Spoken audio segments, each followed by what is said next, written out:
सोडिन घात सुमित्रा.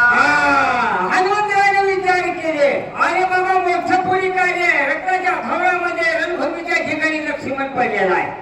लवकर जायचे दिवस उगवल्यावर उपयोग नाही अशी प्रेरणा बाणावर. त्याला आपल्याला काय करायचे आता ही कथा जर सांगित बसले रामाची तर वेळ होईल असं काही हनुमंतराला वाटू लागले. राम शक्ती दारुणवरी बलतान किरण सुमित्राचा जाईल मनात तवेने जातासे. आता बघा दिवस जर उगवला तर ही उपयोग होणार नाही जाऊ. तर आपल्याला लवकर जायचे असं हनुमंतराला वाटू लागलं.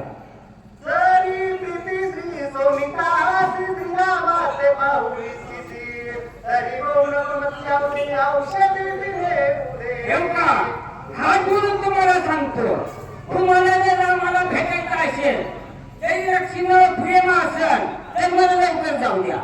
अहो तुम्हाला कथा सांगित बसून तिकडे अनाथ झाल्यावर काय उपयोग असेल राजूशी हनुमंतराला बोलू लागले. रोज माझे लोटान रसिक जावे अध्यापन विलंब होईल वाविघ्न प्राण लक्ष्मण सोडिन. एवढा तुमच्या पाया पडतो मला वेळ करू नका लवकर जायचे कार्य असेल हनुमंतराला बोलू लागले.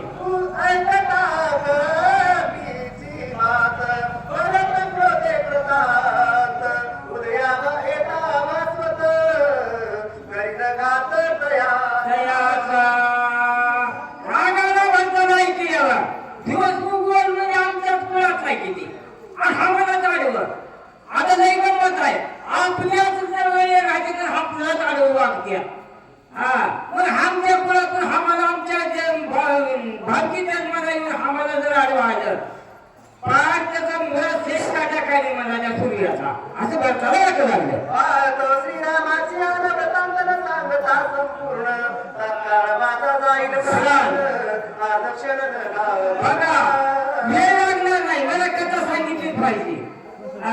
आणि कथा नाही सांगता येत तर देव वाचत नाही गावशी भरवू लागले. पुढील वाचन आहे गोविंद शिंदे येळी. सुंदरगाव जगत